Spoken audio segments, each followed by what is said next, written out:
Big Boss season 7 മലയാളത്തിൻ്റെ 93-ാമത്തെ ദിവസം നമ്മൾ എടുത്തു നോക്കുമ്പോൾ ഫുൾ ബഹളമാണ്, കംപ്ലീറ്റ് ബഹളം.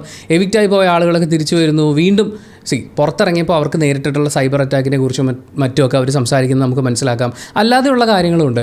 പക്ഷേ ബഹളങ്ങളും വളരെ പേഴ്സണലായിട്ടുള്ള പ്രശ്നങ്ങൾ മാത്രമാണ് നമ്മൾ കേട്ടുകൊണ്ടിരിക്കുന്നത്. അതിൻ്റെ പ്രധാന പ്രശ്നം ബിഗ് ബോസ് ഒരു ഗെയിം റിയാലിറ്റി ഷോ ആണ് എന്ന് പറഞ്ഞ് മനസ്സിലാക്കി കൊടുത്താൽ പോലും അത് മനസ്സിലാക്കി കളിക്കാൻ പറ്റാത്ത ആൾക്കാരെയാണ് കണ്ടസ്റ്റൻസ് ആയിട്ട് ബിഗ് ബോസ് സെലക്ട് ചെയ്തിരിക്കുന്നത്. അത് വളരെ എവിഡൻ്റ് ആകുന്ന കാര്യങ്ങളാണ് നമ്മൾ ഈ കണ്ടുകൊണ്ടിരിക്കുന്നത്. ബിഗ് ബോസിൻ്റെ ഭാഗത്തു നിന്നുണ്ടായിട്ടുള്ള ഏറ്റവും വലിയ വീഴ്ച എന്താണെന്ന് വെച്ച് കഴിഞ്ഞാൽ ഇവരെ തുടക്കം മുതൽ ഈ ഗെയിം ഇങ്ങനെ കളിക്കാൻ അനുവദിച്ചു എന്നുള്ളതാണ്. എല്ലാവരും അവരവരുടെ പേഴ്സണൽ കാര്യങ്ങൾ അങ്ങോട്ടും ഇങ്ങോട്ടും വലിച്ചിട്ട് ഈ ഗെയിമിൻ്റെ ഭാഗമായിട്ടില്ലാത്ത അവരുടെ ഫാമിലി മെമ്പേഴ്സിനെ വരെ ഗെയിമിലേക്ക് കൊണ്ടുവന്ന് പേഴ്സണൽ കാര്യങ്ങൾ കുത്തി സംസാരിച്ച് വളരെ ഡേർട്ടിയായി ഗെയിം കളിക്കാൻ തുടക്കം മുതലേ ബിഗ് ബോസ് അനുവദിച്ചു.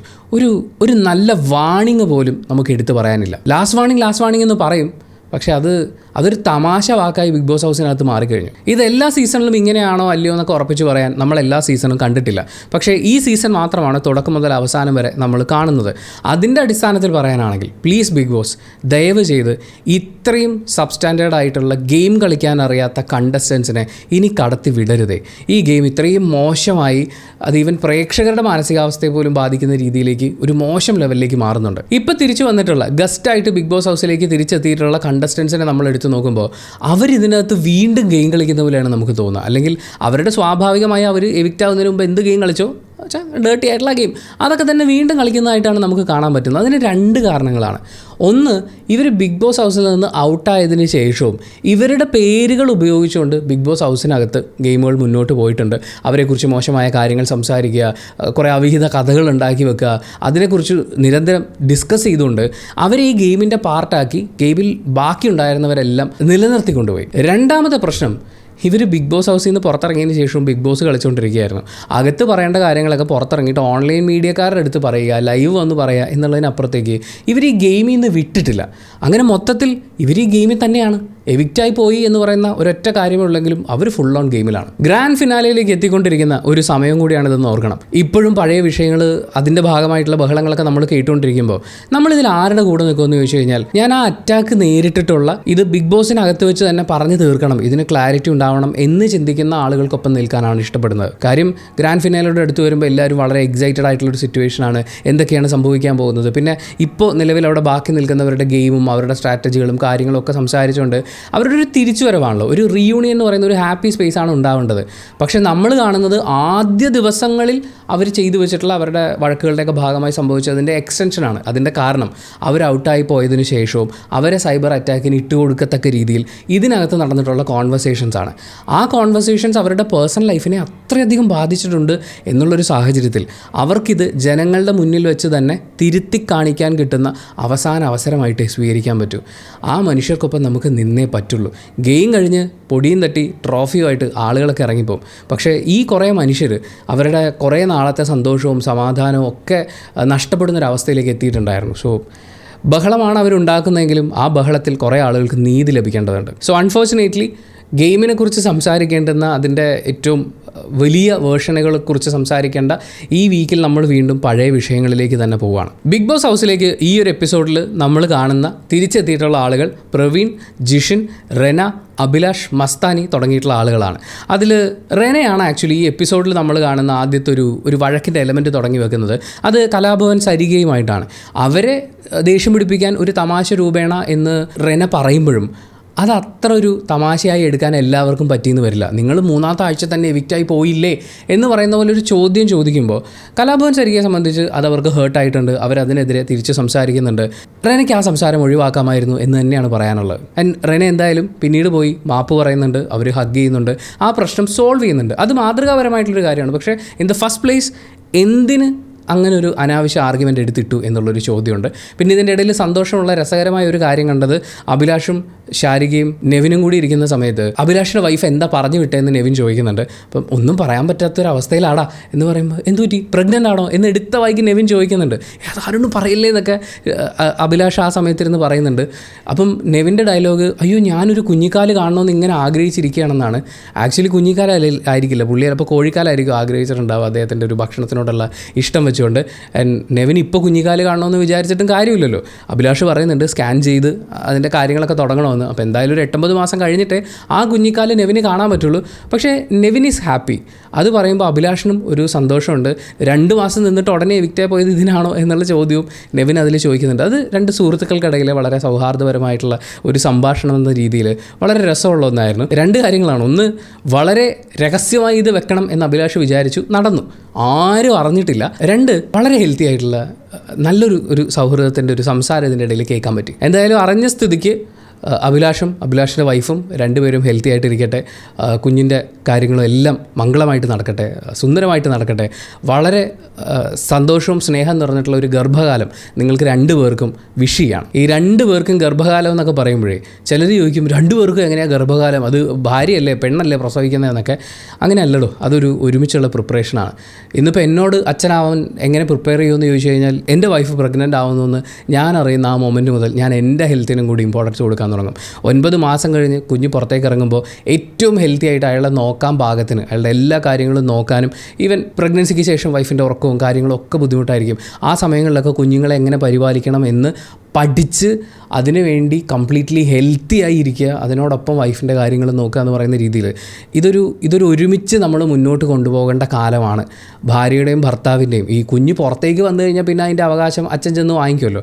അപ്പോൾ ആ കുഞ്ഞ് വയറ്റിൻ്റെ അകത്ത് കിടക്കുമ്പോഴും അച്ഛൻ അവകാശമുണ്ട്. ആ അവകാശം സ്നേഹരൂപേണ അത് കഴിഞ്ഞുള്ള ഒരു എഫേർട്ടിന് വേണ്ടി സ്വന്തമായി ഒരുങ്ങുക എന്ന് പറയുന്ന പ്രോസസ്സുണ്ട്. സോ ആ 2 പേർക്കും, അഭിലാഷിനും അദ്ദേഹത്തിൻ്റെ ഭാര്യയ്ക്കും ഒരുമിച്ച് ആ ഗർഭകാലം സന്തോഷകരമായി മുന്നോട്ട് കൊണ്ടുപോകാൻ പറ്റട്ടെ എന്നാണ് ആശംസിക്കുന്നത്. അങ്ങനെ നമ്മൾ ഈ സ്റ്റഡി ക്ലാസ് ഇവിടെ അവസാനിപ്പിക്കുകയാണ്. നമ്മൾ തിരിച്ച് ബിഗ് ബോസ് സീസൺ 7 മലയാളത്തിൻ്റെ 93-ാം ദിവസത്തിലേക്ക് വരുമ്പോൾ എനിക്ക് തലേ ദിവസം കിട്ടിയത് പോരാ, ഇനിയും കിട്ടിയേ പറ്റൂ എന്ന് പറഞ്ഞ് തൻ്റെ മുഖത്ത് ബാക്കിയുള്ള മീശ എല്ലാം കൂടി പിരിച്ചു വെച്ചുകൊണ്ട് രഞ്ജിത്ത് റെനയുടെ അടുത്തേക്ക് തിരികെയാണ്. റെന ഒരു ചെറിയ പാട്ട് പാടിയെന്നേ ഉള്ളൂ. പിണക്കമാണോ, എന്നോട് ഇണക്കമാണോ, നീ ആരടി എൻ്റെ മുഖത്ത് നോക്കി പാട്ട് പാടാൻ, പിണക്കമാണോ എന്ന് ചോദിക്കാം.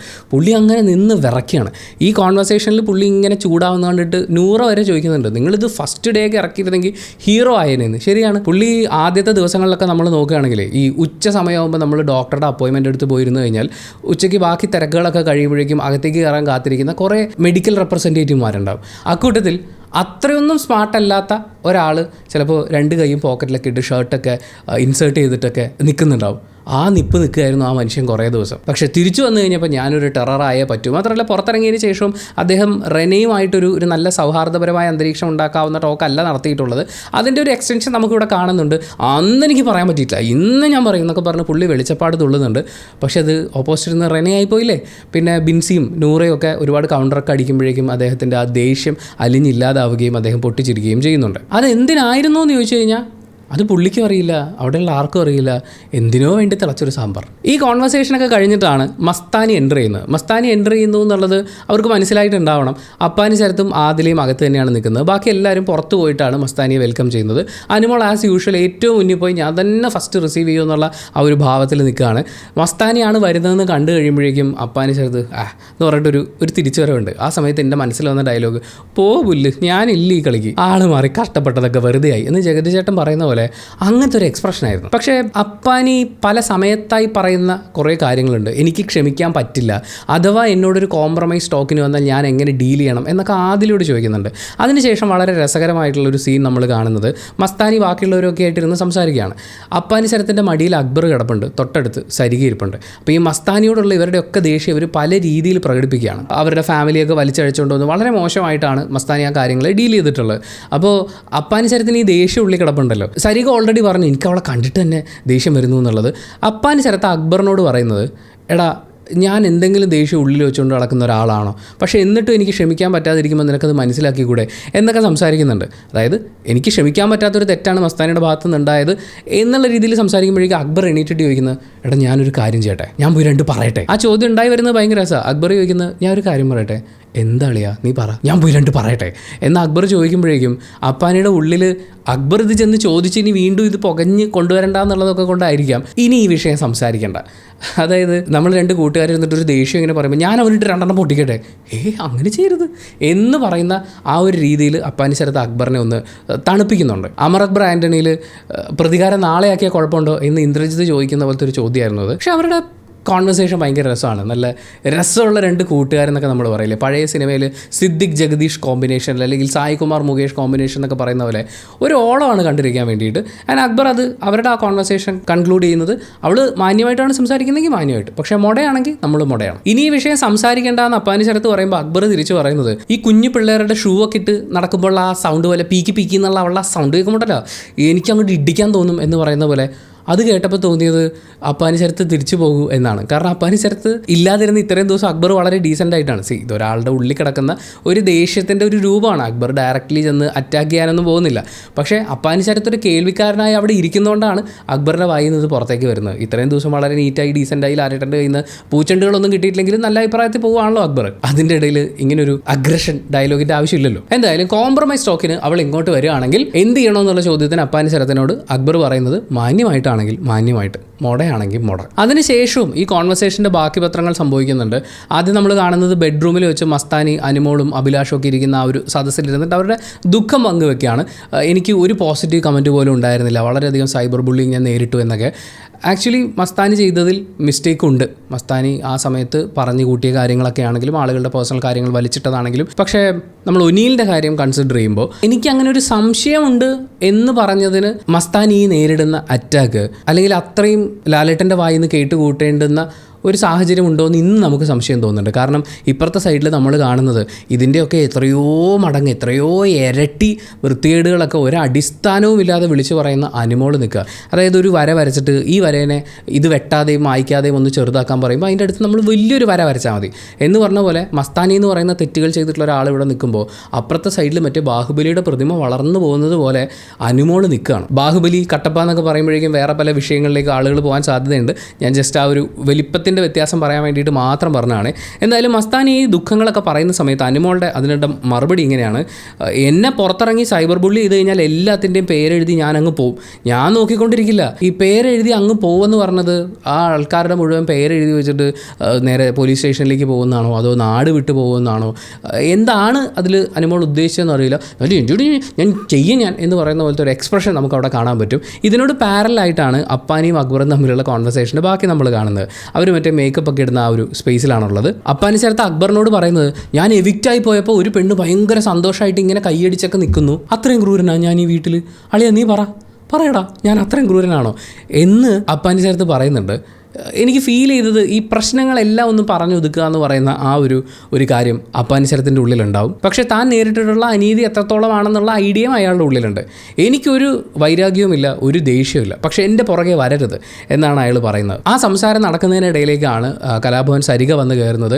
മസ്താനിയും ആര്യനും കൂടി പുറത്തൊരു ഇൻ്റർവ്യൂ ഉണ്ടായിരുന്നു എന്നും ആ ഇൻ്റർവ്യൂവിൽ അക്ബറിനെയും അപ്പാനി ശരത്തിനെയൊക്കെ വലിച്ചു കീറുന്നത് പോലെ സംസാരിച്ചിട്ടുണ്ടായിരുന്നു എന്ന് പറയുന്നൊരു കാര്യമൊക്കെ അവരവിടെ ഡിസ്കസ് ചെയ്യുന്നുണ്ട്. നമ്മൾ ആ ഇൻ്റർവ്യൂ കണ്ടിട്ടില്ല, അതുകൊണ്ട് തന്നെ അതിനെക്കുറിച്ച് ആധികാരികമായി പറയാൻ പറ്റില്ല. അക്ബർ ഞെട്ടുന്നത് എന്തൊക്കെയാണ് പുറത്ത് നടന്നുകൊണ്ടിരിക്കുന്നത് എന്നുള്ളൊരു രീതിയിലാണ്. എന്തായാലും ഇനിയിപ്പോൾ കുറച്ച് ദിവസം കൂടിയല്ലേ ബാക്കിയുള്ളൂ. പുറത്തിറങ്ങി കഴിയുമ്പോൾ കണ്ടുകൂട്ടാനുള്ള കാര്യങ്ങളുണ്ട്, അത് കഴിഞ്ഞ് ഇതൊക്കെ ചെയ്തു കൂട്ടാൻ കുറേ കാര്യങ്ങളുണ്ട്. പിന്നീട് ശാരികയും ആദിലയും തമ്മിലുള്ള ഒരു വഴക്ക്, അതായത് ശാരിക വന്ന് കയറിയപ്പോൾ മുതൽ ആദില നൂറമാരുടെ അടുത്ത് അത്ര നല്ല രീതിയിലല്ല ബിഹേവ് ചെയ്യുന്നത്. അനീഷേട്ടൻ വന്ന് പാത്രം കഴുകാൻ ആൾക്കാരെ ക്ഷണിക്കുന്ന സമയത്തും അങ്ങോട്ടേക്ക് കടന്നു വരുന്ന ശാരികയും ആദിലയും തമ്മിൽ വളരെ ഹോട്ടായിട്ടുള്ള ഒരു കോൺവെർസേഷൻ ഉണ്ടാകുന്നു. നൂറയും ശാരികയും തമ്മിൽ ഒരു ഫൈറ്റ് നടക്കുന്നുണ്ട്. അപ്പം നമുക്കിതിലെ കാര്യം എന്താണെന്ന് മനസ്സിലാവുന്നില്ല. ശാരികയെ സംബന്ധിച്ച് അവിടെ കയറി ചെന്ന് ഇപ്പോൾ ബഹളം വെക്കേണ്ടതില്ലല്ലോ, ഇതൊരു റീയൂണിയൻ പോലെ ഹാപ്പി ആയിട്ടൊക്കെ നിൽക്കല്ലേ എന്ന് നമുക്ക് തോന്നും. പിന്നെ ശാരിക ബേസിക്കലി അവരുടെ ആ ഒരു ഇൻ്റർവ്യൂ പാറ്റേണിൽ നിന്ന് ഒരിക്കലും പുറത്തിറങ്ങാറില്ല. മുന്നിൽ വന്നിരിക്കുന്ന എല്ലാവരും ഹോട്ട് സീറ്റിലിരിക്കുന്ന ആളുകളാണെന്നാണ് ശാരികയുടെ ഒരു വിചാരം. അതെല്ലാം കൂടി ചേർത്ത് വെച്ച് നോക്കുമ്പോൾ നമുക്കിതിലൊരു കാരണം കിട്ടുന്നില്ല. പിന്നീടാണ് ആ കാരണത്തിൻ്റെ ചുരുളഴിഞ്ഞു വരുന്നത്. സത്യം പറയാലോ, ആ ചുരുളഴിയിൽ കേട്ടപ്പോൾ ഇതേത് യൂണിവേഴ്സിലെ ബിഗ് ബോസ് ആണ് എന്ന് തോന്നിപ്പോയി. നമ്മളാരും അറിഞ്ഞില്ലല്ലോ ഇങ്ങനൊരു കാര്യം എന്നുള്ളത്. അതിൻ്റെ കാരണം മറ്റൊന്നുമല്ല, ഈ മൈക്ക് മാറ്റിയിട്ട് രഹസ്യം പറയാനുള്ള ആദില നൂറ അനിമോളുമാരുടെ ടെക്നിക്ക് അവരുപയോഗിച്ചിരുന്ന കാലത്ത് നടന്നിട്ടുള്ള ഒരു സംഭവമാണ്. ഇവരുടെ കോൺവെർസേഷനിൽ നിന്ന് നമുക്ക് മനസ്സിലായിട്ടുള്ള കാര്യം പറയാം. സംഭവങ്ങളൊന്നും നമ്മൾ കണ്ടിട്ടുമില്ല, ഇത് കേൾക്കാൻ പാകത്തിന് മൈക്ക് ഊരി വെച്ചിട്ടാണല്ലോ സംസാരിച്ചത്, അതുകൊണ്ട് നമ്മൾ കേട്ടിട്ടുമില്ല. അപ്പം നമുക്ക് ഇവരുടെ കോൺവെർസേഷനിൽ നിന്ന് മനസ്സിലായിട്ടുള്ളൊരു കാര്യം, അനിമോള് ശാരികയെ ഹഗ് ചെയ്യുന്ന സമയത്ത് ശാരിക ഒട്ടും തന്നെ കംഫർട്ടബിൾ ആയിരുന്നില്ല. അത് സ്വാഭാവികമായിട്ടും ചില ആൾക്കാരുടെ കെട്ടിപ്പിടുത്തം കൂടെ ഇരിക്കലും ഒന്നും നമുക്ക് കംഫർട്ടബിൾ ആവണമെന്നില്ല. ഇപ്പം നെവിൻ ഷാനവാസിനെ കെട്ടിപ്പിടിച്ചപ്പോൾ ഷാനവാസിന് അസ്വസ്ഥത ഉണ്ടായി എന്ന് പറയുന്നത് പോലെ അനിമോൾ ഹഗ് ചെയ്ത സമയത്ത് ശാരികയ്ക്കും ഒരു അൺകംഫർട്ടബിൾ ഫീൽ ഉണ്ടായി. ശാരിക ആ കാര്യം ആദിലയോടാണ് സംസാരിക്കുന്നത്. പക്ഷേ ആദിലയോട് പറയുന്നതിൻ്റെ കൂടെ ശാരിക പറഞ്ഞിരുന്നൊരു കാര്യം, കോളേജിലൊക്കെ പഠിക്കുന്ന സമയത്ത് മറ്റു പെൺകുട്ടികൾക്ക് ശാരികയോട് ഇഷ്ടം തോന്നുകയും ആ ഇഷ്ടം പലരും പ്രകടിപ്പിക്കുകയും ചെയ്തിട്ടുണ്ടെന്നാണ്. പക്ഷേ ആ കാര്യം എക്സാക്ട്ലി എന്താണ് പറഞ്ഞതെന്നുള്ള ഒരു ഓർമ്മയില്ലാത്തതുകൊണ്ട് ശാരിക അത് നിഷേധിക്കുന്നുണ്ട്.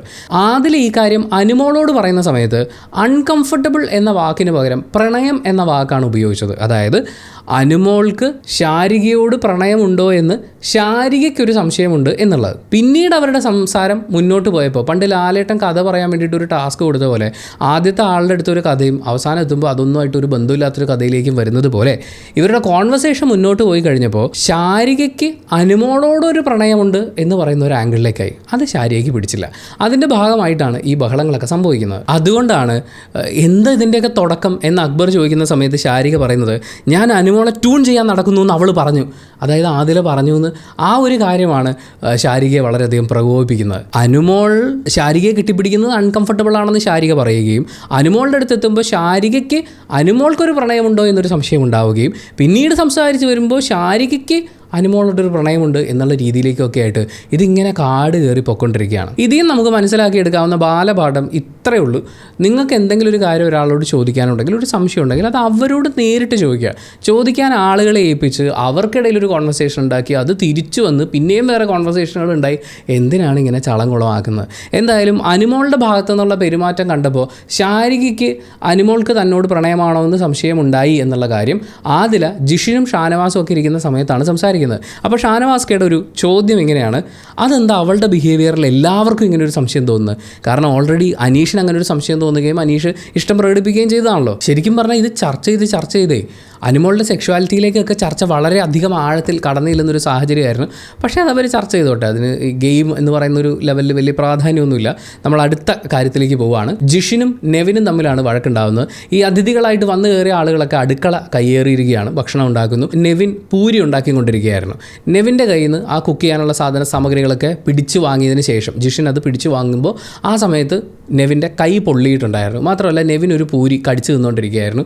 ആ പൂരി എടുത്ത് വേസ്റ്റ് ബാസ്ക്കറ്റിലിടുകയും നെവിൻ്റെ കൈ പൊള്ളുന്നൊരു സാഹചര്യവും ഉണ്ടായി. അതിനുശേഷമുള്ള കോൺവെർസേഷനിലും താൻ ഭക്ഷണം കളഞ്ഞു, താൻ വളരെ ചീപ്പായിട്ടാണ് ഗെയിം കളിക്കുന്നതെന്നൊക്കെയുള്ള നെവിൻ്റെ ആരോപണങ്ങളും അതിനുശേഷം നെവിൻ കരയൊക്കെ ചെയ്യുന്നത് നമ്മൾ കാണുന്നുണ്ട്. ഇതിൽ പ്രശ്നം എവിടെ ഇരിക്കണമെന്ന് വെച്ചാൽ ജിഷിനും രഞ്ജിത്തും നെവിനെ ഡീൽ ചെയ്തത് വളരെ മോശമായിട്ടാണ്. മോശം എന്നൊക്കെ പറഞ്ഞാൽ ഒരു ഹ്യൂമൻ ബീയിങ്ങിനോട് അങ്ങനെ ഒന്നും ചെയ്യരുതോ.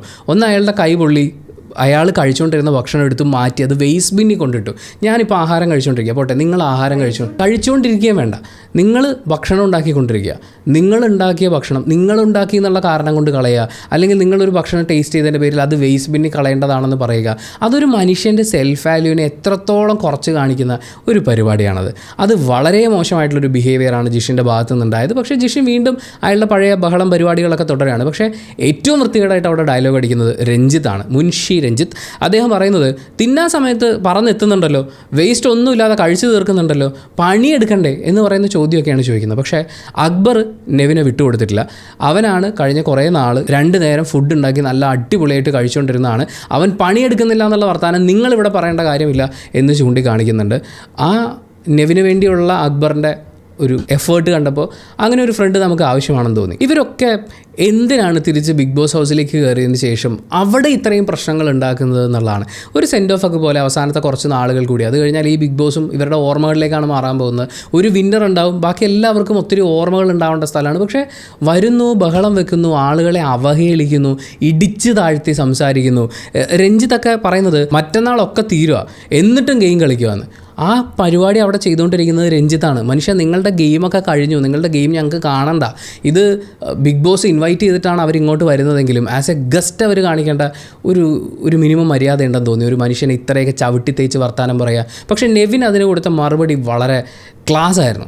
നിങ്ങൾ ഗസ്റ്റാണ്, ഗസ്റ്റിൻ്റെ സ്ഥാനത്ത് നിൽക്കണം, ഞാൻ ഇപ്പോഴും ഇവിടുത്തെ ഹൗസ് മേറ്റ് ആണ് എന്നുള്ളതാണ്. അത് നെവിൻ അത്രയും ഹാഷായി പറയണമായിരുന്നോ എന്ന് ചോദിച്ചാൽ ഇത്രയും മോശമായി ബിഹേവ് ചെയ്യുന്ന ഒരാളുടെ അടുത്ത് അങ്ങനെ നെവിൻ പ്രതികരിച്ചതിൽ ഒരു തെറ്റുമില്ല. അതും പ്രതികരിക്കാവുന്ന ഏറ്റവും മാന്യമായ രീതിയിലാണ് നെവിൻ പ്രതികരിച്ചത്. ഇതൊക്കെ പറഞ്ഞിട്ടാണ് നെവിൻ മാറിയിരുന്ന് കരയുന്നത്. നെവിനെ ആശ്വസിപ്പിക്കാൻ ബിൻസി അടക്കമുള്ള ആളുകൾ അവിടെ വന്ന് നിൽക്കുന്നതും നെവിന് വേണ്ടി സംസാരിക്കുന്നതും ഒക്കെ നമ്മൾ കാണുന്നുണ്ട്. നെവിൻ ഇത്രയും അപമാനിക്കലുകളൊന്നും അർഹിക്കുന്നില്ല. പിന്നെയാണ് അനുമോൾ എന്ന് പറയുന്ന ഒരു ചീട്ട് 2 പേരും കൂടി 2 സൈഡിൽ നിന്നും വലിച്ചു കയറുന്നൊരു കാഴ്ച നമ്മൾ കാണുന്നത്. അനുമോൾക്കൊരു പ്രത്യേകതയുണ്ട്, നിങ്ങളിൽ എത്ര പേർ ശ്രദ്ധിച്ചിട്ടുണ്ടാവുമെന്ന് അറിയില്ല. അനുമോൾ ആളുകളെക്കുറിച്ച് എന്തെങ്കിലുമൊക്കെ കാര്യങ്ങൾ ഇങ്ങനെ ഒരു മാനിപ്പുലേഷൻ സ്റ്റേജിൽ സംസാരിക്കുമ്പോൾ ആരോടാണോ സംസാരിക്കുന്നത് അയാൾ മാത്രം ഉള്ളപ്പോൾ പറയാനാണ് കൂടുതലും ശ്രമിക്കുക. അതിനൊരു ചെറിയ ഉദാഹരണം പറയാം. അനുമോൾ കിച്ചൺ ടീമിൻ്റെ ഭാഗമായിരുന്ന സമയത്ത് ചോറിൻ്റെ അളവ് കൂടുകയും അക്ബർ അത് ചോദ്യം ചെയ്യുകയും ചെയ്തു. ആ സമയത്ത് അനുമോൾ പറഞ്ഞത് ഇത് ഞാനല്ല അരിയിട്ടത് സാബുമാനാണെന്ന്. സാബുമാനോട് അക്ബർ നേരിട്ട് എന്ന് ചോദിച്ച സമയത്ത് സാബുമാനും കൂടി അങ്ങോട്ട് വരുന്ന സമയത്ത് അനുമോൾ വീണ്ടും പ്ലേറ്റ് മറിക്കുകയാണ്. അത് സാബുമാനല്ല ആദിലയാണ് അളന്നിട്ടതെന്ന്. ആദിലയെ ഈ കാര്യം അറിയിക്കുന്ന സമയത്ത് ആദിലയാണ് പറയുന്നത് അനുമോൾ അളന്നു കൊടുത്ത അരിയാണ് ആദില ഇട്ടിട്ടുള്ളതെന്ന്. അതായത് അനുമോൾ ആരെങ്കിലും കുറിച്ച് കുറ്റം പറയുമ്പോൾ ആരെക്കുറിച്ചാണോ കുറ്റം പറയുന്നത് അയാൾ കേൾക്കാതെ അയാളിലേക്ക് ഇയാൾ പോയി സംശയ നിവർത്തി വരില്ല എന്നൊക്കെ ഉറപ്പിച്ചുകൊണ്ട് അങ്ങനത്തെ ഒരു മാനിപ്പുലേഷൻ സ്ട്രാറ്റജിയാണ് അവർ പിടിക്കുന്നത്. അതിനെയാണ് അപ്പാനി ശരത്തും ബിൻസിയും കൂടി നിന്ന് വലിച്ചു കയറി കൊടുത്തത്. അതിന് ആദിലയുടെ ഭാഗമായിട്ടുള്ള കോൺട്രിബ്യൂഷൻസ് ഇടുന്നുണ്ട്. എല്ലാവരും ചുറ്റും നിൽക്കുന്നതുകൊണ്ട് അനുമോൾക്ക് ഒരു കുറ്റം മറ്റേ ആളുടെ തലയിലിട്ടിട്ട് രക്ഷപ്പെടാൻ പറ്റുന്നില്ല എന്ന് പറയുന്നൊരു അങ്ങനത്തെ ഒരു ലോക്കിംഗ് പൊസിഷനിലായിരുന്നു. സംസാരം തുടങ്ങുന്നത് എങ്ങനെയാണ്? അപ്പാനി ശരത്ത് അനുമോളോട് ചോദിക്കുകയാണ് ബിൻസിയുടെ ആ ഒരു വിഷയമാണ്, അത് നീ വെറുതെ പറഞ്ഞതാണോ? അനുമോൾ വളരെ കൂളായിട്ട് ചിരിച്ചുകൊണ്ടാണ് മറുപടി പറയുന്നത്, അതെ ഞാനത് വെറുതെ പറഞ്ഞതാ. നിങ്ങളിവിടെ ആലോചിക്കേണ്ടത് ബിൻസി എവിക്റ്റായി, അതിനുശേഷം അപ്പാനി ശരത്ത് എവിക്റ്റായി. പക്ഷേ ഇന്നും അവർക്കെതിരെയുള്ള അനുമോൾ ഇട്ട് കൊടുത്ത ഈ ഒരു കാര്യത്തിന്മേലുള്ള സൈബർ അറ്റാക്കിന് ഒരു കുറവും സംഭവിച്ചിട്ടില്ല. ഇത്രയൊക്കെ ഉണ്ടാക്കി വെച്ചിട്ട് നീ അത് വെറുതെ പറഞ്ഞതാണോ എന്ന് ചോദിക്കുമ്പോൾ അതേ എന്ന് പറഞ്ഞ് ഒരു വഷളം ചിരി ചിരിച്ചുകൊണ്ടിരിക്കാൻ അനുമോൾക്കല്ലാതെ വേറെ ആർക്കാണ് പറ്റുക? ഇതേ കാര്യം അക്ബറിൻ്റെ വിഷയത്തിൽ അക്ബർ ബസ്സിൽ നിൽക്കുന്ന പോലെ തന്നോട് മോശമായി ബിഹേവ് ചെയ്യുന്നു എന്നുള്ള രീതിയിൽ അക്ബറിനെ സൈബർ അറ്റാക്കിന് ഇട്ട് കൊടുത്ത അനുമോൾ അക്ബർ അത് ചോദ്യം ചെയ്യുന്ന സമയത്ത് നീ അത് എന്തിനാണ് പറഞ്ഞത് എന്ന് ചോദിക്കുമ്പോൾ അത് ഞാൻ അന്നേരത്തെ ദേഷ്യത്തിന് പറഞ്ഞതാണെന്ന് പറഞ്ഞ് വളരെ ഈസി ആയിട്ട് ഒഴിഞ്ഞു മാറിയ ആളാണ് അനുമോൾ. എന്തായാലും ഈ സംഭാഷണത്തിലേക്ക് ബിൻസി കൂടി വന്ന് ജോയിൻ ചെയ്യുന്നുണ്ട്. ഈ ഒരു പെർട്ടിക്കുലർ വിഷയത്തിൽ തലേ ദിവസം, അതായത് ബിൻസി ബിഗ് ബോസ് ഹൗസിലേക്ക് തിരിച്ചു വന്ന ദിവസം തന്നെ അനുമോളോട് ഇതിനെക്കുറിച്ച് സംസാരിച്ചതാണ്. അപ്പോൾ അത് ഞാൻ പിന്നെ പറയാം എന്നൊക്കെ പറഞ്ഞ് ഒഴിവായ അനുമോളെയാണ് നമ്മൾ കാണുന്നത്. അതിനുശേഷം ഇന്നേ ദിവസം ഈ ഒരു വലിയ കോൺവെർസേഷൻ, വലിയൊരു ചർച്ച നടക്കുന്നതിന് മുമ്പേ തന്നെ അപ്പാനി ശരത്ത് അനുമോളോട് സംസാരിച്ചിരുന്നു. പക്ഷേ ആ കോൺവെർസേഷൻ നമ്മൾ കണ്ടിട്ടില്ല. ആ സമയത്ത് ബിൻസിയെ സൈഡാക്കിക്കൊണ്ട് അപ്പാനി ശരത്ത് അനുമോളോട് പറയുന്നത് ഞാനല്ല അവളുടെ പുറകെ പോയത്, ഞാൻ ഇരിക്കുന്നിടത്തേക്ക് അവളാണ് പുറകെ വന്നുകൊണ്ടിരുന്നതെന്നാണ്. ഈ വിഷയത്തിൽ അപ്പാനി ശരത്തിൻ്റെ ഭാഗത്തു നിന്നുണ്ടായത് വലിയൊരു വീഴ്ചയാണ്, ഒരു തെറ്റാണ് എന്ന് തന്നെ നമ്മൾ പറയുള്ളൂ. കാരണം അപ്പാനി ശരത്തിൻ്റെ അടുത്ത് ബിൻസി എന്ന് സംസാരിക്കാനിരുന്നത് അപ്പാനിയുടെയും കൂടി കൺസെൻറ്റോടു കൂടിയാണ്. രണ്ടുപേരുടെയും ഇഷ്ടാനുസരണമാണ് രണ്ടുപേരും ഒരുമിച്ചിരുന്ന് സംസാരിച്ചത്. അവർ ഒരുമിച്ചിരുന്ന് സംസാരിച്ചപ്പോൾ കൈ പിടിച്ചിരുന്നു എന്നൊക്കെ പറഞ്ഞ് അനുമോളുടെ സദാചാര പരിപാടികളിലേക്ക് അനുമോൾ കിടക്കുന്നുണ്ട്. പക്ഷേ അവർ ഒരുമിച്ചിരുന്നത് അവരുടെ രണ്ടുപേരുടെയും ഇഷ്ടാനുസരണമാണ്. അങ്ങനെ ഇരുന്നിട്ടുള്ള ഒരു സാഹചര്യത്തിന് അനുമോളുടെ അടുത്ത് അപ്പാനി ശരത്ത് ചെന്ന് സംസാരിക്കുമ്പോൾ ഞാനങ്ങോട്ട് പോയിട്ടേ ഇല്ല, അവളാണ് എൻ്റെ പുറകെ വന്നത് എന്ന് പറഞ്ഞ് ബിൻസിയെ വിട്ടുകൊടുക്കുന്നത്, ഇട്ട് കളയുന്നത്, അതൊരു നല്ല ജസ്റ്ററായിട്ട് നമുക്ക് ഒരു തരത്തിലും സ്വീകരിക്കാൻ പറ്റില്ല. അതൊരു സ്വന്തം കാര്യം സേഫാക്കൽ പരിപാടിയാണ്. നമുക്ക് അതിനോട് യോജിക്കാൻ പറ്റില്ല. അപ്പാനീനെ അയാൾ ഇവിടെ ഗെയിം കളിച്ചുകൊണ്ടിരുന്ന സമയത്ത് എവിക്റ്റ് ആവുന്നതിന് മുമ്പ് നോക്കിക്കഴിഞ്ഞാലും എപ്പോഴും സ്വന്തം കാര്യം സേഫ് ആക്കുക. വളരെ ഇമേജ് കോൺഷ്യസ് ആയിട്ടുള്ള ഒരാളാണ്. നീ എന്നെക്കുറിച്ച് ഇങ്ങനെ പറഞ്ഞാൽ പുറത്തെന്താണ് വിചാരിക്കുക, എൻ്റെ ഫാമിലി എന്താണ് വിചാരിക്കുക, അങ്ങനെ നാട്ടുകാരെന്താണ്, എൻ്റെ ഫാൻസ് എന്താണ് എന്നെക്കുറിച്ച് വിചാരിക്കുക എന്ന് പറയുന്ന വളരെയധികം ഇമേജ് കോൺഷ്യസ് ആയിട്ടുള്ള ഒരാളാണ്. അപ്പോൾ സ്വാഭാവികമായും സ്വന്തം ഭാഗം എപ്പോഴും ക്ലിയർ ആക്കാൻ നോക്കും. ചില സമയത്ത് ഇതുപോലെയൊക്കെ ആളുകളെ ഇട്ട് കൊടുക്കുന്ന ഒരു സാഹചര്യവും ഉണ്ടാവാം.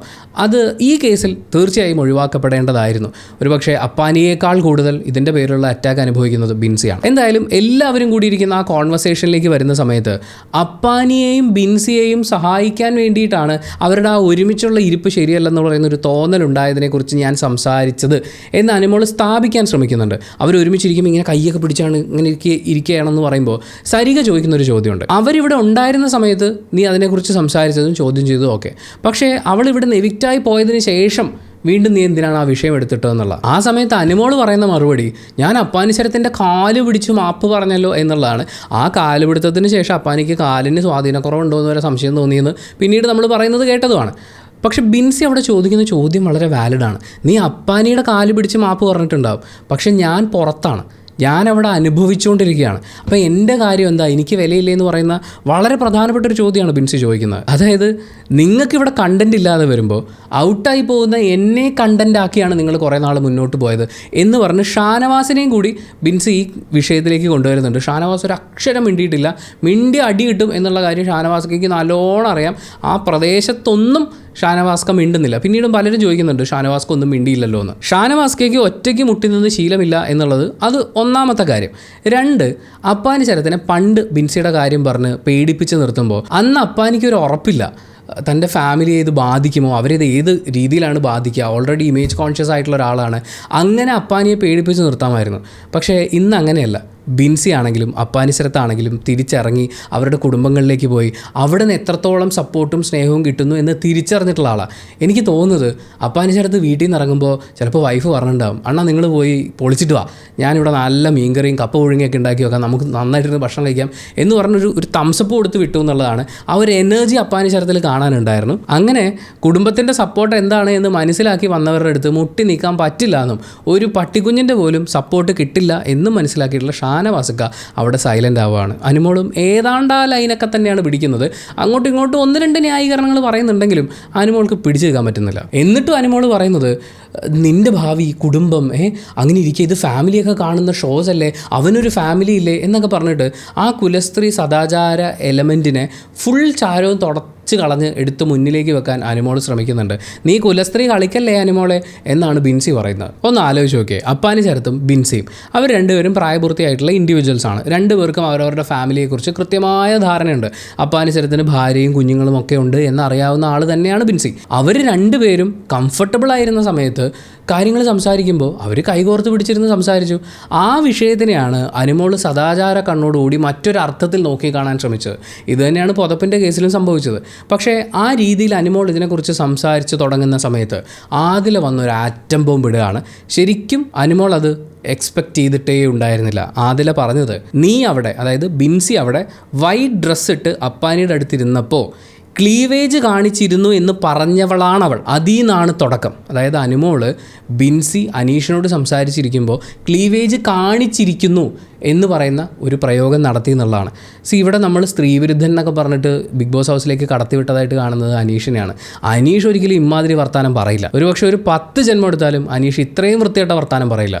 പക്ഷേ അനുമോൾ പറയും. അപ്പോൾ ശരിക്കും സ്ത്രീവിരുദ്ധൻ അല്ലെങ്കിൽ സ്ത്രീവിരുദ്ധ എന്ന് പറയുന്നത് അനീഷ് അല്ലല്ലോ, അത് അനുമോളല്ലേ. അത്ര നേരം സിംഗപ്പൂരിൽ നടന്നു വരാൻ വെള്ള പേരാണ്ടി എന്ന് പറയുന്ന ആ പാട്ടൊക്കെ ബാക്ക്ഗ്രൗണ്ട് സ്കോറായിട്ട് ഇട്ടുകൊണ്ട് ഒറ്റയ്ക്ക് ഇങ്ങനെ മതിച്ചു വന്നിരുന്ന അനുമോൾ എന്ന് പറയുന്ന ആന ഒന്നും ചെയ്യാൻ പറ്റാതെ ലോക്കായി പോകുന്ന ഒരു സാഹചര്യമായിരുന്നു. കാരണം ഈ വിഷയത്തെക്കുറിച്ച് അനുമോൾ സംസാരിച്ചിട്ടുള്ള ആദില, നൂറ, ശൈത്യ, ബിൻസി തുടങ്ങിയ എല്ലാവരും അനുമോളുടെ ചുറ്റും നിൽക്കുകയാണ്.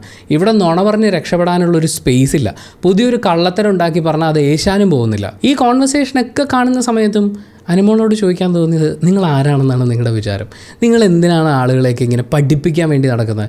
അങ്ങനെ പഠിപ്പിക്കാൻ വേണ്ടി നടക്കുന്നതിന് മുമ്പ് നിങ്ങൾ സ്വന്തം കാര്യമൊന്നും ആലോചിക്കണ്ടേ? മിനിമം മനുഷ്യന്മാർ തമ്മിലുള്ള റിലേഷൻഷിപ്പുകളെ മനസ്സിലാക്കുക, അവരോട് നല്ല രീതിയിൽ പെരുമാറാൻ പറ്റുക, അത് പഠിക്കുക, ഇതൊക്കെ വളരെ ഇമ്പോർട്ടൻ്റ് ആയിട്ടുള്ള കാര്യമല്ലേ? ഈ സംഭവത്തിൽ, ഈ ദിവസത്തിൽ ബിൻസിയുടെ ഒരു പെർഫോമൻസ്, ബിൻസിയുടെ പെർഫോമൻസ് എന്നല്ല, അവരുടെ ഉള്ളിൽ നിന്ന് വന്ന പെയിനാണ്. ആ പെയിനാണ് അവരവിടെ പറഞ്ഞു തീർക്കുന്നത്. പക്ഷേ അത് എത്ര ഗംഭീരമായി അവർ അവതരിപ്പിച്ചു നോക്കുമ്പോൾ അതിനെ പെർഫോമൻസ് എന്ന് വിളിക്കുന്നതിൽ തെറ്റില്ലെന്ന് തോന്നുന്നു. ഈ ഒരു കാര്യത്തിൽ നമ്മൾ 100% ബിൻസിക്കൊപ്പമാണ്.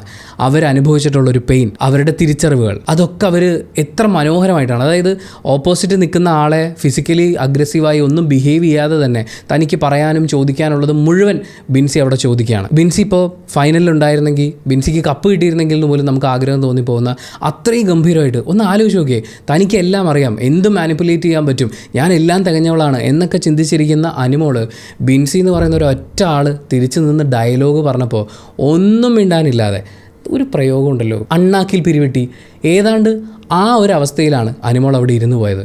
അത്രയേ ഉള്ളൂ അനുമോൾ. അത് ബിൻസി തന്നെ പറയുന്നുണ്ട്. നീ PR-ന് കാശ് കൊടുത്തത് കൊണ്ട് മാത്രമാണ് അനുമോളെ ഇവിടെ നിൽക്കുന്നത്. PR-ന് കാശ് കൊടുത്തിരുന്നെങ്കിൽ ഞാനും ചിലപ്പോൾ ഇവിടെ നിന്നു എന്ന് വരും. ബിൻസിയുടെ ആ സംസാരത്തിനിടയിൽ അത് കേൾക്കുന്ന ബിന്നി ചിലപ്പോൾ വളരെയധികം സന്തോഷിക്കുന്നുണ്ടാവും. 16 ലക്ഷം രൂപയ്ക്കാണ് നീ PR കൊടുത്തതെന്നുള്ളത് നീ എന്നോടും ശൈത്യയോടും പറഞ്ഞിട്ടുണ്ട് എന്ന് ബിൻസി അവിടെ വെച്ച് എല്ലാവരും കേൾക്കെ ക്ലിയർ ചെയ്യുകയാണ്. അവിടെയും അനുമോൾക്ക് വലിയ ഒബ്ജക്ഷനൊന്നുമില്ല. 16 ലക്ഷം ഉണ്ടായിരുന്നെങ്കിൽ ഞാൻ ഇങ്ങോട്ട് വരില്ലായിരുന്നു എന്ന് അനുമോൾ പറഞ്ഞിട്ടുണ്ട്. അതിൻ്റെ അർത്ഥം ഞാൻ 16 ലക്ഷം കൊടുത്തില്ല, ഞാൻ നിങ്ങളോട് അങ്ങനെ പറഞ്ഞിട്ടില്ല എന്നൊന്നുമല്ല. അനുമോള് ഒരു ചോദ്യം ചോദിക്കുമ്പോൾ വേറൊരു ഉത്തരം പറഞ്ഞ് തടി തപ്പാണ് ഇവിടെ ചെയ്യുന്നത്. അതിനുശേഷം ക്ലീവേജ് കാണിച്ച് അപ്പാനിശ്രത്തിൻ്റെ അടുത്ത് പോയിരുന്ന ബിൻസിയെക്കുറിച്ച് അനുമോള് പറഞ്ഞതായിട്ട് നമ്മൾ അറിയുമ്പോൾ അവിടെ ഇത്രയും ആണുങ്ങളുണ്ടായിരുന്നു, ഇത്രയും ആണുങ്ങൾ, ഇൻക്ലൂഡിങ് ആദ്യം സദാചാരം പറഞ്ഞ ഷാനവാസിക്ക. ഒരാൾ പോലും ഇങ്ങനൊരു ആരോപണം പറഞ്ഞിട്ടില്ല, ഇങ്ങനൊരു മോശം ചൂണ്ടിക്കാട്ടൽ നടത്തിയിട്ടില്ല. അതിൻ്റെ അർത്ഥം ആണുങ്ങൾ ഇത് ചൂണ്ടിക്കാണിക്കണമെന്നോ കാണിക്കുമായിരുന്നോ എന്നൊന്നുമല്ല. അവർ ആ ഡ്രസ്സ് ഇട്ട ശേഷം അവിടെയുള്ള ഓരോരുത്തരുടെ അടുത്തും പോയി നിന്നിട്ടുള്ളതാണ്. നെവിൻ അടക്കം അത് പറയുന്നുണ്ട്. എല്ലാവരോടും അന്ന് ആ ഡ്രസ്സ് ഇട്ട ശേഷം എങ്ങനെ ഉണ്ടായിരുന്നു, നല്ലതാണോ എന്ന് എല്ലാവരോടും ചോദിച്ചു. അവരുടെ സന്തോഷമാണ്. അവരൊരു നല്ല ഡ്രസ്സ് ഇട്ടു എന്നുള്ളത് എല്ലാവരെയും കാണിക്കുകയായിരുന്നു. അവിടെ അനുമോള് മാത്രമാണ് ബിൻസിയുടെ ക്ലീവേജ് പുറത്ത് കാണുന്നു, അത് കാണിക്കാൻ ചെന്നിരിക്കുകയാണ് എന്ന ആംഗിളിൽ ചിന്തിച്ചിട്ടുള്ളത്. നമ്മൾ ഒരുപാട് വട്ടം പറഞ്ഞു കഴിഞ്ഞാണ് ഒരാളൊരു വസ്ത്രം ധരിക്കുക എന്ന് പറയുന്നത് അയാളുടെ സ്വാതന്ത്ര്യമാണ്, അയാളുടെ ഇഷ്ടമാണ്, അയാളുടെ കംഫർട്ടാണ്. അത് നിങ്ങൾ ചോദ്യം ചെയ്യേണ്ട കാര്യമില്ല എന്ന് നമ്മൾ എത്രയോ വട്ടം പറഞ്ഞ് മടുത്തു കഴിഞ്ഞു. പക്ഷേ ഇതൊക്കെ പറഞ്ഞു കഴിയുമ്പോഴും അനുമോൾ വീണ്ടും ഇത് തന്നെയാണ് കാണിക്കുന്നത്. അനുമോൾ എന്താ അതിൻ്റെ അകത്ത് പർദ്ദ ഇട്ടിട്ടാണോ നടക്കുന്നത്? അവരും അവർക്ക് ഇഷ്ടമുള്ള ഡ്രസ്സല്ലേ ഇടുന്നത്. ഇഷ്ടമുള്ള ഡ്രസ്സ് ഇട്ടോട്ടെ. അതെന്ത് ഇത് ബാക്കിയുള്ളവരിടുമ്പോൾ മാത്രം എന്താണ് അനുമോൾക്ക് ഇത്ര പ്രശ്നം? താൻ എത്ര മോഡേൺ ആയിട്ടുള്ള വസ്ത്രം ധരിച്ചാലും, താൻ എങ്ങനെ ഏത് ഡ്രസ്സിൽ വന്നിരുന്നു കഴിഞ്ഞാലും ഒരു കുഴപ്പമില്ല. ബാക്കിയുള്ളവരിടുമ്പോൾ അതിനെ ജഡ്ജ് ചെയ്ത് 4 ഡയലോഗ് പറഞ്ഞിട്ടില്ലെങ്കിൽ പറ്റില്ല എന്ന് പറയുന്നൊരു സ്വഭാവം എന്തുകൊണ്ടാണ് ഈ ആയമ്മയ്ക്ക് മാറാത്തത്? നമുക്കൊരു സ്റ്റാൻഡിങ് ഒവേഷനൊക്കെ കൊടുത്ത് പൂർണ്ണ ഹൃദയത്തോടുകൂടി ഒപ്പം നിൽക്കാൻ തോന്നുന്ന ഡയലോഗുകൾ ബിൻസിയിൽ നിന്ന് പ്രവഹിക്കുകയാണ്. നീ കള്ളക്കരച്ചിൽ മാത്രമായിരുന്നു അനു. ഇവിടെ പുറത്തുനിന്ന് വന്നിട്ടുള്ള കുറച്ച് ആളുകൾ എന്തോ ഓതി തന്നപ്പോൾ നിനക്ക് കാര്യങ്ങൾ ഓർമ്മ വന്നു, PR-ൻ്റെ കാര്യങ്ങൾ ഓർമ്മ വന്നു, നീ കളി മാറ്റി.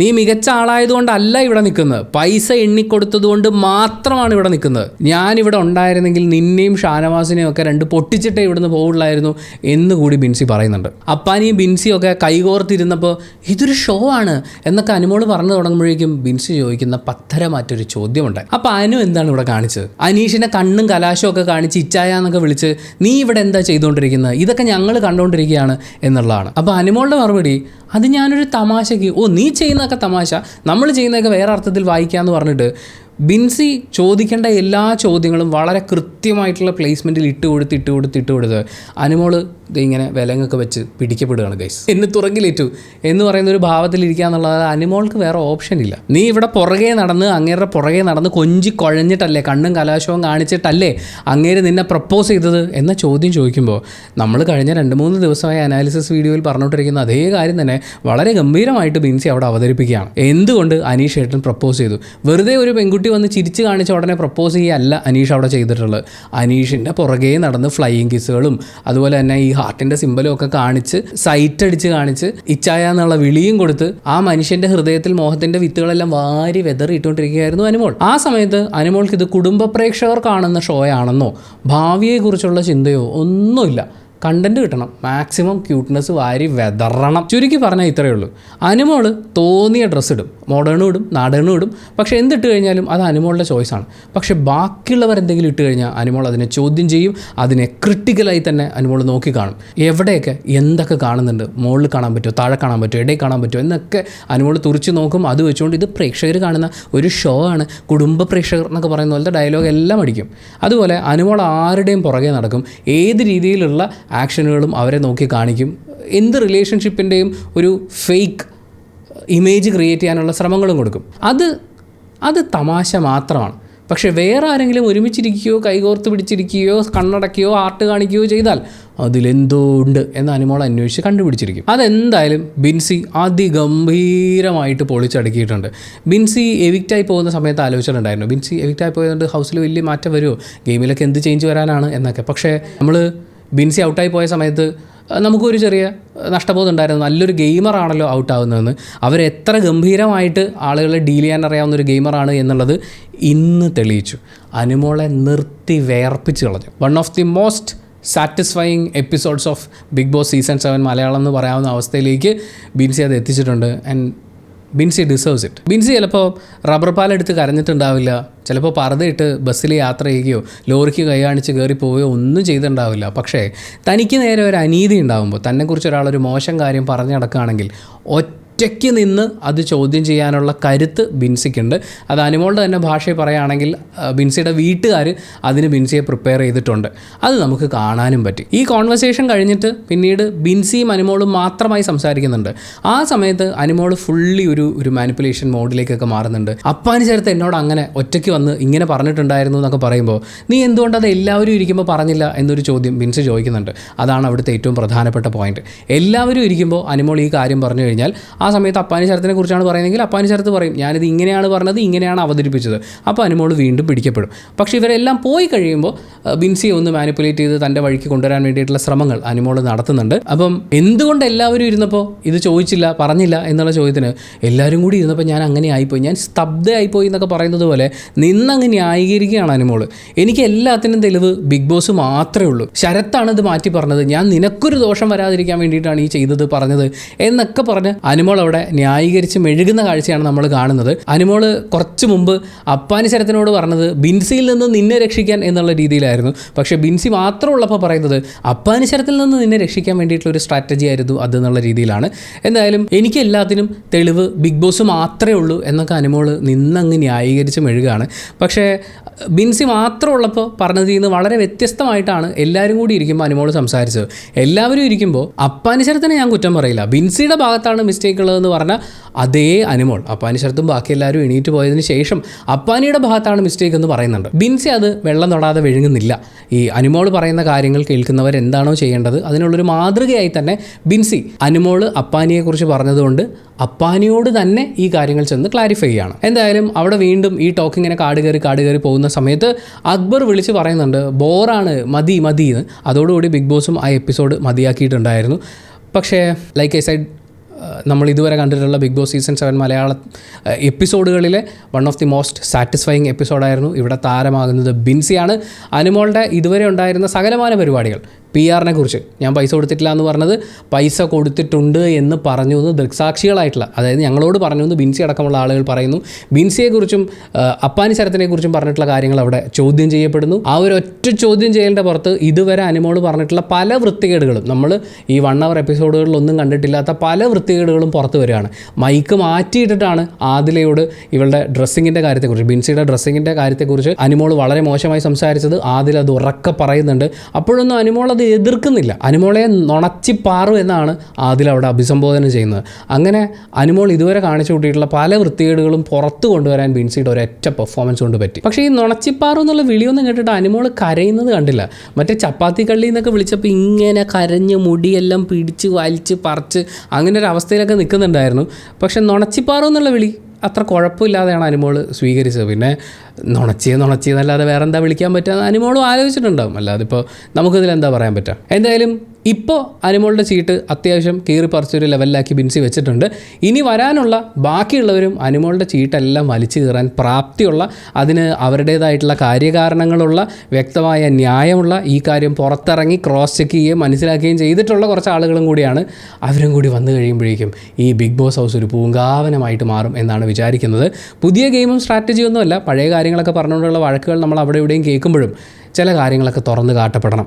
ഏറ്റവും അവസാനം 3-4 മാപ്പ് പറഞ്ഞതിൻ്റെ പേരിൽ എല്ലാം ക്ലിയറാക്കി പേര് മുഴുവൻ നന്നാക്കി ഇവിടുന്ന് അങ്ങനെ ഇറങ്ങിപ്പോയാൽ ശരിയാവില്ലല്ലോ. ചെയ്തു കൂട്ടിയിട്ടുള്ള വൃത്തികേടുകൾ അത് ആരൊക്കെയാണെങ്കിലും ഇപ്പോൾ ഷാനവാസ് ആണെങ്കിലും ചെയ്തു കൂട്ടിയിട്ടുള്ള വൃത്തികേടുകൾ ചോദ്യം ചെയ്യപ്പെടണം, ചൂണ്ടിക്കാണിക്കപ്പെടണം. ഏതോ ഒരു സിനിമയിൽ ലാലേട്ടൻ പറഞ്ഞതായിട്ടാണ് ഓർമ്മ, നിങ്ങൾക്ക് കൃത്യമായിട്ട് ഓർമ്മയുണ്ടെങ്കിൽ അത് കമൻറ്റ് ബോക്സിൽ രേഖപ്പെടുത്തും. ഏതൊരു സിനിമയിൽ ലാലേട്ടൻ പറയുന്നത് ഇവിടെ ചെയ്തിട്ടുള്ള പാപങ്ങളൊക്കെ ഇവിടെ തന്നെ അനുഭവിച്ച് തീർത്തിട്ട് പോകണം എന്നുള്ളതാണ്. അവരും ആവശ്യപ്പെടുന്നത്, വന്നു കയറുന്നവരും ആവശ്യപ്പെടുന്നത് അത്രയേ ഉള്ളൂ. അനു നീ ഇവിടെ വെച്ച് ഞങ്ങളുടെ പേര് മോശമാക്കി, നീ അന്ന് എന്താണ് ഉദ്ദേശിച്ചത്, നീ ഇവിടെ വെച്ച് ക്ലിയർ ആക്കൂ എന്നാണ് അവർ റിക്വസ്റ്റ് ചെയ്യുന്നത്. അതവർ ചെയ്യാതിരിക്കുന്നിടത്തോളം ഇവിടെ ഇട്ട് തന്നെ അനുമോളെ അവർ ചോദ്യം ചെയ്യും. അത് കാലത്തിൻ്റെ കാവ്യനീതിയാണ്. ഇതിൽ അവരും അനുമോളും തമ്മിലുള്ള വ്യത്യാസം വളരെ സിമ്പിളാണ്. അനുമോൾ ഇല്ലാത്ത കാര്യങ്ങൾ പറഞ്ഞിട്ടാണ് ഇവരെ സൈബർ ബുള്ളിങ്ങിന് ഇട്ടുകൊടുത്തത്. പക്ഷേ ആ കാര്യങ്ങളെ ചോദ്യം ചെയ്യാൻ, അതായത് തങ്ങൾക്ക് നേരെ ഉണ്ടായ അനീതി മാത്രമേ ഇവർ ചോദ്യം ചെയ്യുന്നുള്ളൂ. ആ ചോദ്യം ചെയ്യുമ്പോൾ പോലും അനുമോളെക്കുറിച്ച് ഇല്ലാത്തതൊന്നും പറഞ്ഞ് വ്യക്തിഹത്യ ചെയ്യാൻ ഇവരാരും മെനക്കെടുന്നില്ല. അതിനെയാണ് നമ്മളൊരു ക്വാളിറ്റി എന്ന് പറയുന്നത്. സോ ബാക്കിയുള്ളവരും കൂടി വരട്ടെ, ബിഗ് ബോസ് പൂത്തുലയട്ടെ എന്ന് ആശംസിച്ചുകൊണ്ട് നമ്മൾ ഈ വീഡിയോയുടെ വൈൻഡപ്പ് ചെയ്യാണ്. Thank you so much for watching this video. Video ഇഷ്ടപ്പെട്ടാൽ ലൈക്ക് ചെയ്യുക, കമൻറ്റ് ചെയ്യുക, ഷെയർ ചെയ്യുക, സബ്സ്ക്രൈബ് ചെയ്യുന്ന കാര്യവും ഹൈപ്പ് ചെയ്യുന്ന കാര്യവും പരിഗണിക്കുക.